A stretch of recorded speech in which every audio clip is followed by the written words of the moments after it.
The first thing that I'm going to teach you is something we call three-part breath. So I want you to think about just from your belly button, a little bit lower than your belly button, all the way to the top of your shoulders, right where your collarbone is. I want you to think about that in 3 sections. So right around your belly button is 1. And then right what we call the floating rib cage, right above that would be 2. And then this area right below the breast to the collarbone is 3. So when we say we take a 3-part breath, we're trying to get that to start really low in the belly. And we want to feel it come all the way up. Feel that breath come all the way up to the collarbones. And then we're going to release it. So it's almost like in 3 parts, right? So you'll feel the breath rise from the belly will expand, and then the ribs will expand, and then the heart and the chest will expand. And then as we exhale the breath, we want the chest to release first, then that middle part, and then all the way down to the belly where the belly actually comes in a little bit. Does that make sense? So this one breath, what we call 3-part breath, helps inform your parasympathetic nervous system that you are safe, that you don't have to stay in fight or flight mode, and that you can relax. And so if you are in the car driving and there is traffic, if workers in your house redoing your kitchen are stressing you out, you can do this on the couch. This tool is available to you at any time, okay? So we're just going to practice that. So I invite you to find a comfortable seat and you can close your eyes if you're okay with that. I will be very clear with my directions. If you're not okay with that, just find a soft gaze down towards the floor. And you're going to just make sure that your feet are connected to the floor. If you're sitting on the couch, go ahead and press through your tailbones. Find some length through your spine. And just breathe normally here. Just see what it feels like now that you have all of that space, again, from right below the navel up to the collarbones. See how that feels just to breathe right here.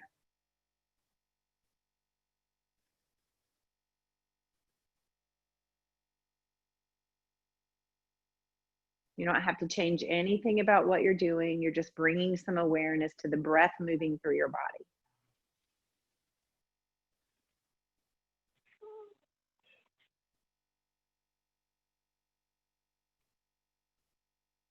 One more breath, just as you are.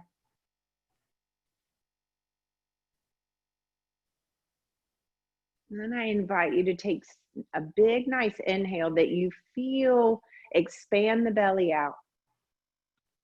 Then right there at the low ribs, let that breath come all the way up to the heart, to the collarbones. And then as you exhale it out, let the chest concave first. Then the center of the body down to the belly where the belly comes in. If it helps to put a hand maybe on the belly and another hand right below the collarbones, you can do that.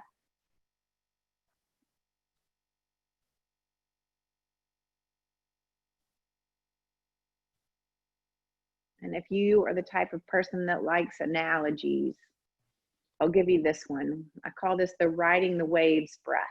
So if you think about a wave in the ocean, it starts deep in the belly, and then that wave crests all the way up to the collarbones. And then that wave just starts to recede back into the rest of the ocean, down back into the belly.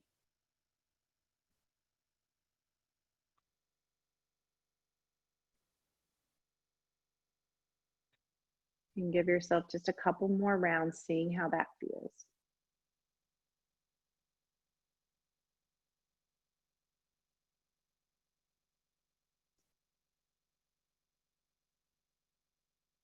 One more breath.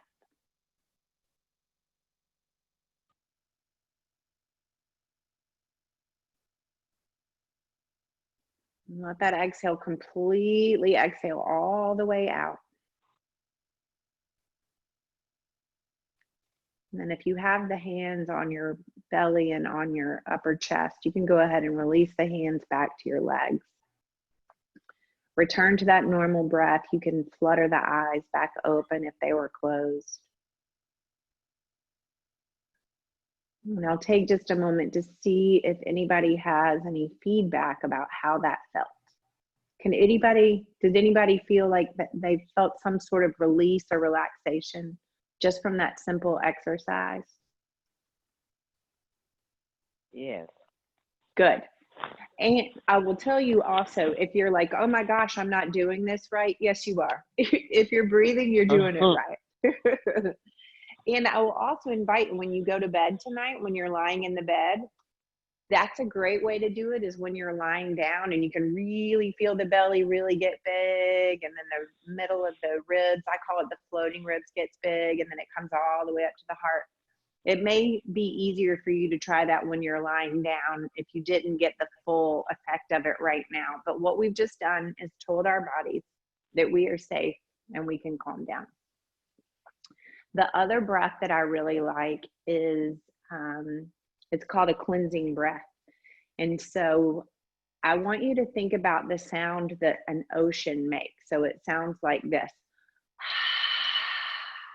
So give that a try. Just take an inhale.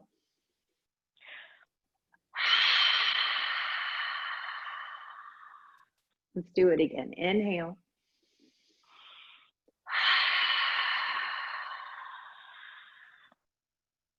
That in and of itself helps that stress that holds right here in our shoulders and our upper back. It helps just start to feel it melt down the body. So see that sound that you're making, that sounds like an ocean. When you make that, do you feel your throat kind of come together in the back to make that sound? Do you feel that in the back of your throat? Yeah. Yes. Okay. Yes. So now what I want you to do is keep your lips together. Take that inhale through the nose, and then keep that audible sound that you hear of the ocean in the back of your throat. Keep that sound, but keep the lips together so the exhale comes through the nose. So it sounds like this.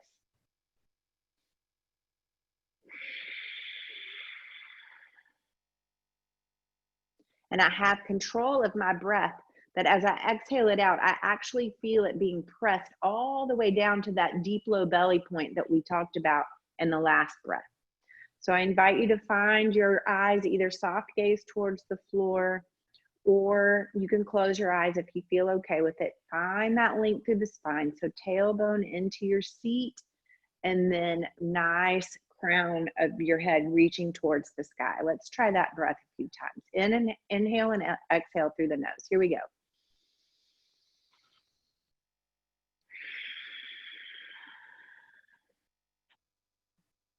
Try it 2 more times.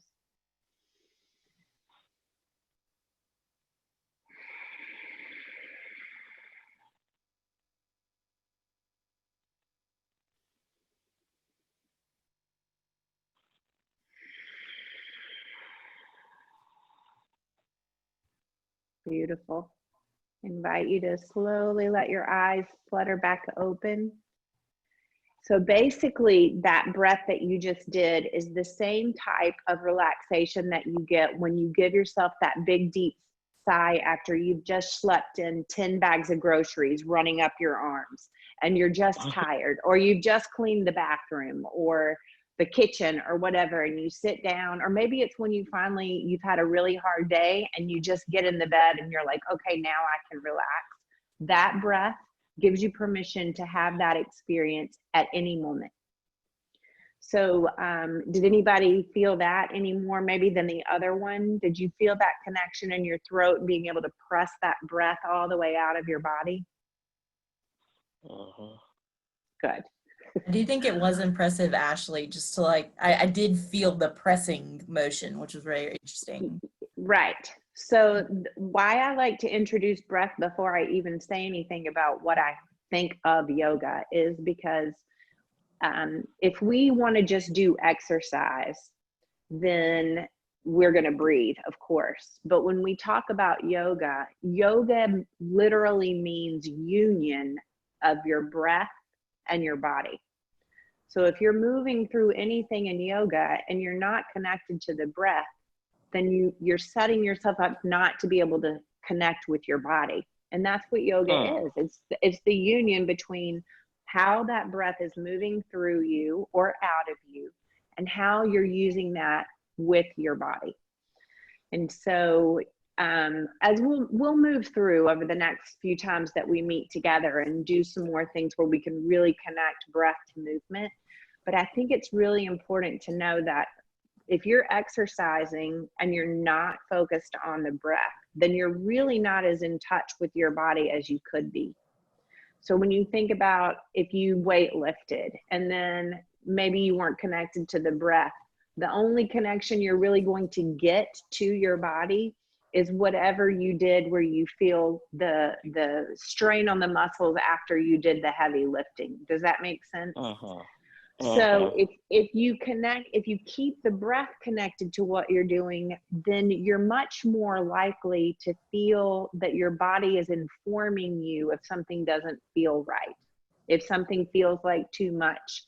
If you've had an injury, like Madeline, you said you're waiting to have surgery. Well, you are dealing with injuries right now. So there's a consistent feeling of some sort of unease or dis-ease in your body, right?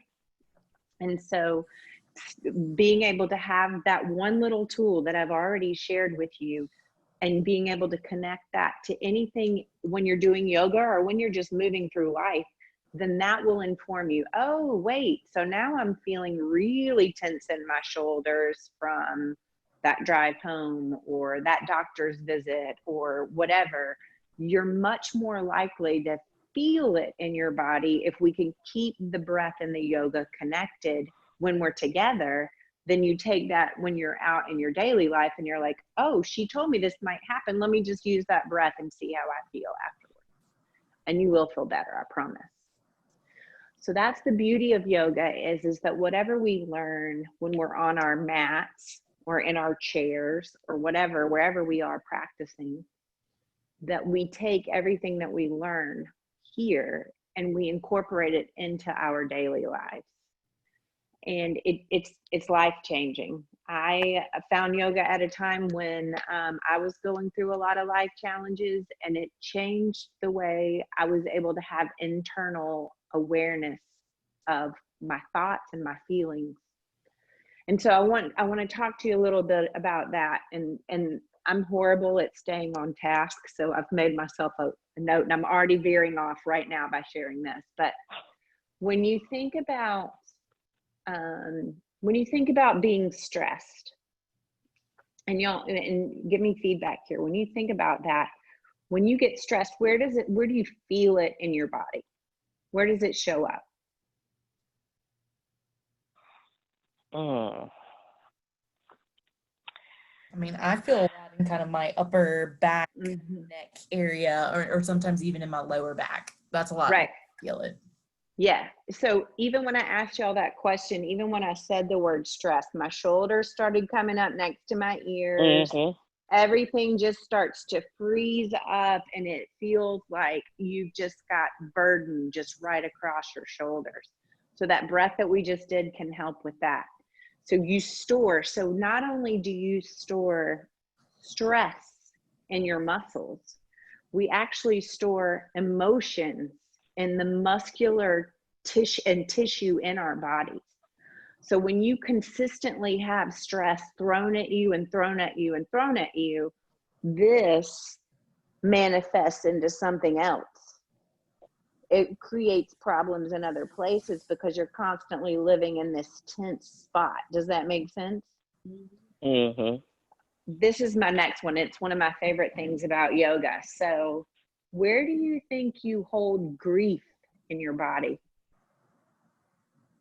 When you've experienced grief, where does that show up in your body? Do you know? If you just had to guess.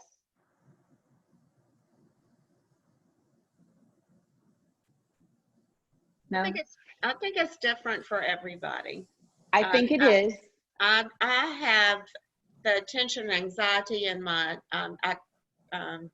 grind my teeth, so much so that I had to have braces. in my ears, in my upper neck, my shoulders.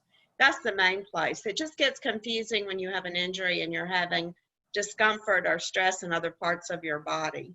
But yes, exactly. And so it's not, I mean, it's science that sometimes when we have an injury in one place, it makes something else feel off.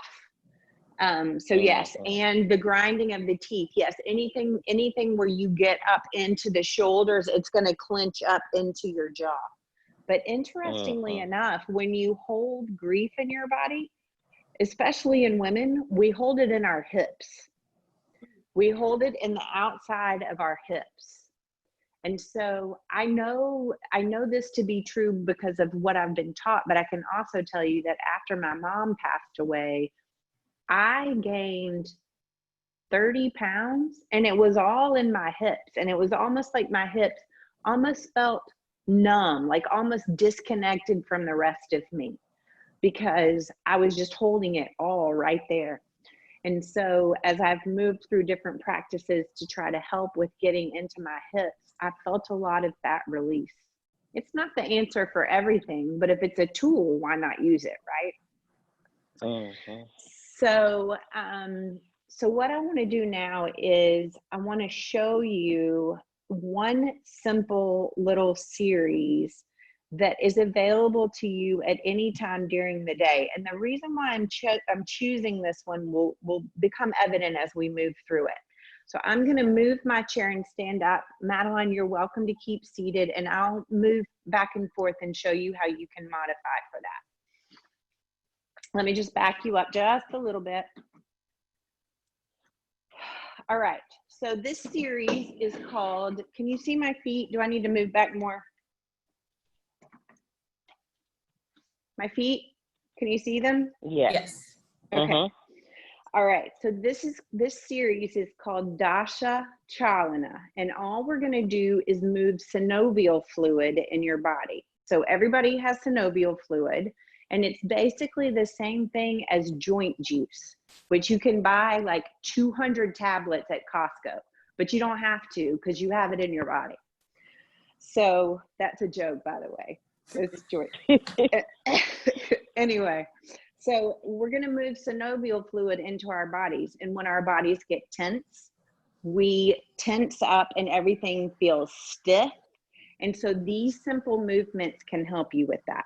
So all you're going to do is you're going to bring weight onto one leg and just lift where you just have the ball of one of your feet on the floor. And then you're just going to make little circles with your ankle. So Madeline, if you were seated and it's okay, you could just move the ankle around, keeping your foot on the floor. Now, if anybody out there is experiencing pops and cracks as you do that, all that is gas that's escaping from that. So it's totally okay. And all you're doing is releasing synovial fluid into that right ankle or left ankle, whichever foot you're doing. Just go both directions.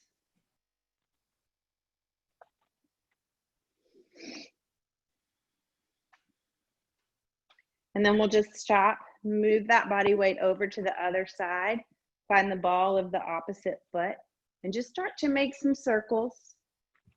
Again, those pops and cracks are all okay.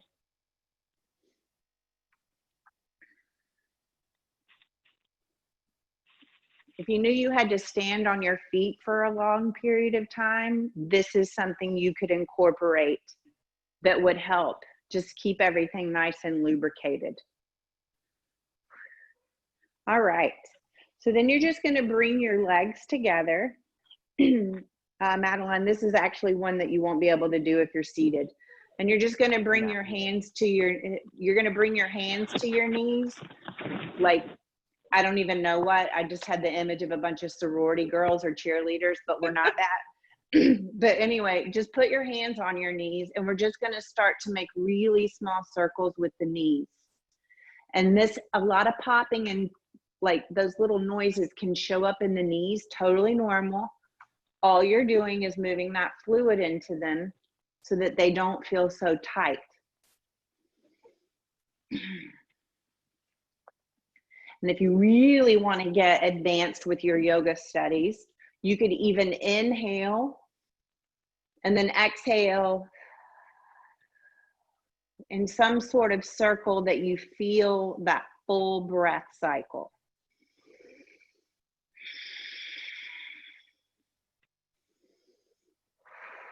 All right, wherever you are, let's reverse the circle. So go back the other direction.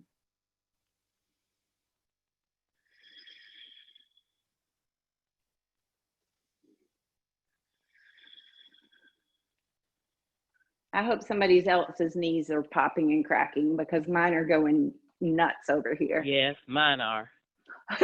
My right knee. It's not my left knee, but it's my right knee. All right. Yeah, my right is more than my left. So just come back to those hands on the knees. And anytime I lead a class, I'll always say that we come up on an exhale. If you drop your keys walking out the door and you have to lean over to get them, this advice serves as well. You always want to come up from a leaning forward position on an exhale. It lessens the chance that you'll get dizzy. So take a breath with me right here. And then exhale, you can come to stand up. Beautiful. All right. So the next one that we're going to do is we're going to put our hands on our hips. And we're just going to start to circle the hips. We can pretend that we're hula hooping. You're going to have a little bend in the knees. But if we're going to talk about things storing in the hips or hips feeling tight, we're just moving some of that fluid into that area in the body. And go both ways, go both directions. Less popping and cracking here, hopefully. Yeah.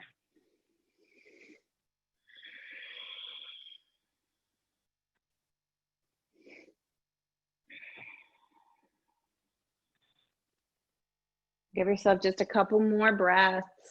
Make sure that you've circled back the other way if you haven't already. And then we're still maybe just a little bit leaning forward, even if it's just the head looking down. So take an inhale and then exhale to come to stand. This next one is super scientific, which is a joke, by the way. I'm going to spread my feet a little bit wider, and then I'm just going to start to swing over to one side. And as I do, the opposite leg, the foot is going to come onto the ball of the foot. So inhale to swing, and then swing to the other side. So we call these coat hanger arms. As I said, super scientific. But right now what we're doing is getting into the thoracic spine. So the middle of the back. We're getting that fluid going all the way up the spine.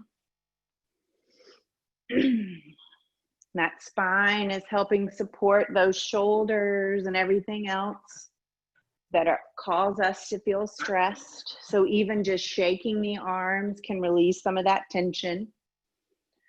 These coat hanger arms can stay down by my hips, or I can feel super free and fling them even with my shoulders. It's totally up to you. If you have range of motion challenges, then just keep them in a place that feels comfortable.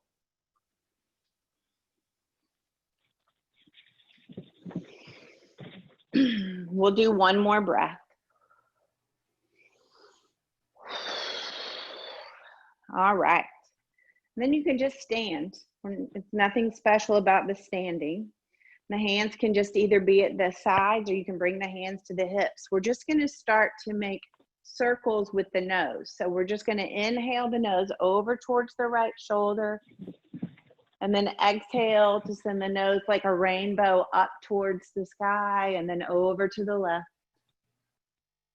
Let the chin come down towards the chest. Inhale the nose over towards the right and make a rainbow all the way across. And then exhale as the chin comes down towards the chest. Two more. Inhale nice and big. Exhale to release it, chin to chest. Last one.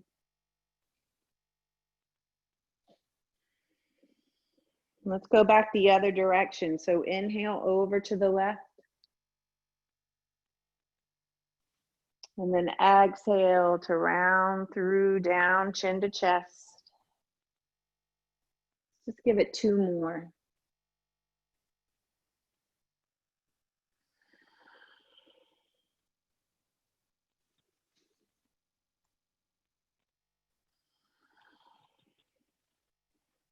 And then as you make your way back down where you do that exhale and the chin's down towards the chest, I want you to just spend a minute here.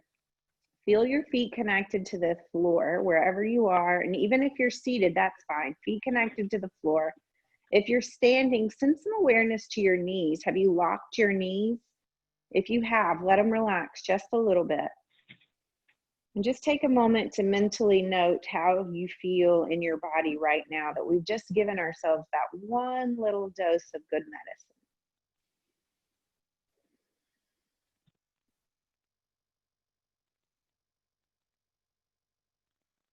And as you're ready, take an inhale. And then you can exhale, flutter the eyes back up towards me. I'm going to do one more with you, and this is completely up to you whether or not you want to do it, but I think it's good for a laugh. And I love to laugh. So this is what we're going to do, and only if it feels okay. So you've got your arms, right? We're going to work into the shoulders. You can do this, just make circles where the arms go back, where you're doing almost like a backstroke in the pool. But this is where the laughter shows up. See if you can make, and it's easier if you start with the arms up over the head, but see if you can make one arm go forward and the other arm go back at the same time. And there's no way you won't laugh. Even as me trying to guide you through it, I can't do it.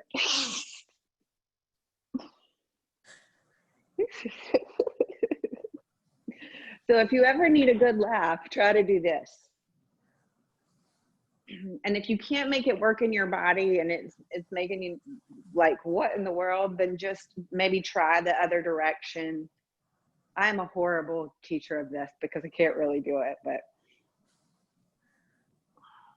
there's a way like to get it where it goes really fast, gets a little bit more into the hips.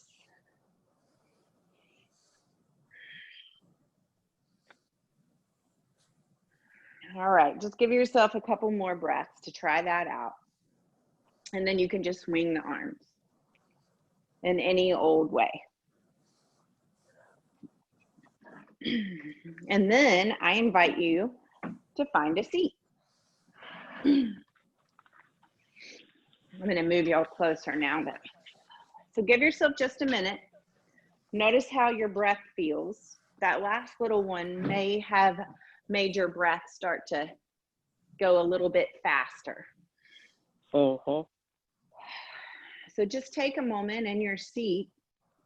Give yourself those nice, big, deep 3-part breaths and stay connected to that energy as it started to move into your body.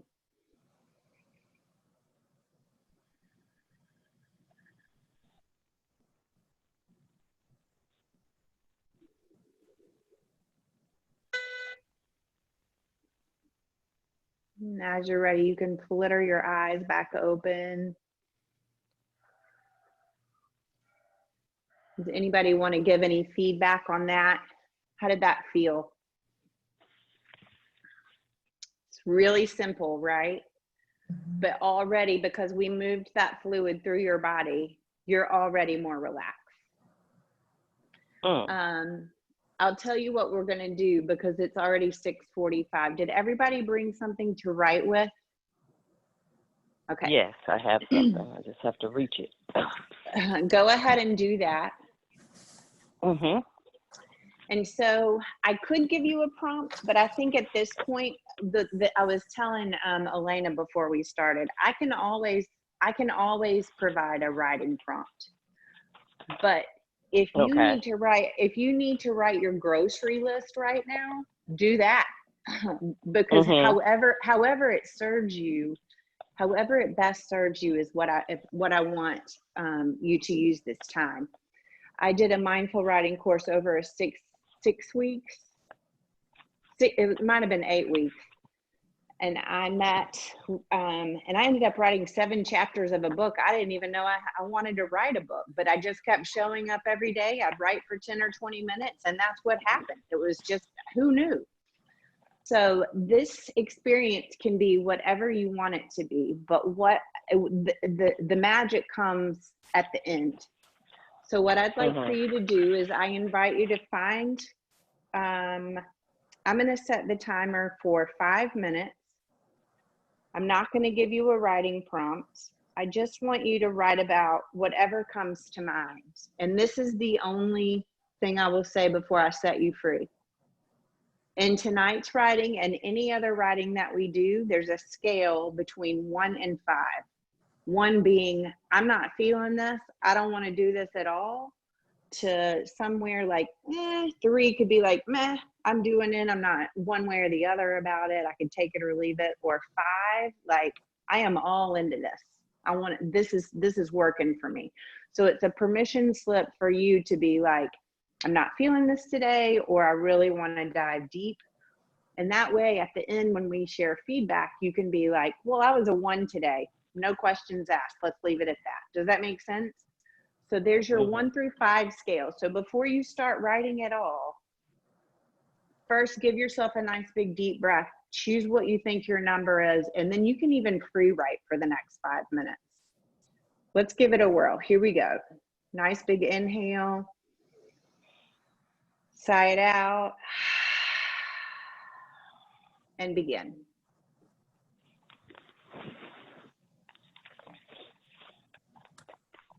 The way up, cresting up to the collarbones, and then really thinking about pressing that breath all the way out.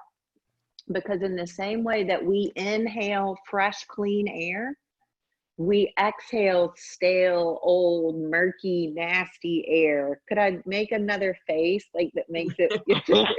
But do you see what I'm saying? Like there's stuff in there we don't need anymore. So those deep exhales, that deep breath, you're just pushing it out, and it can feel very liberating and freeing.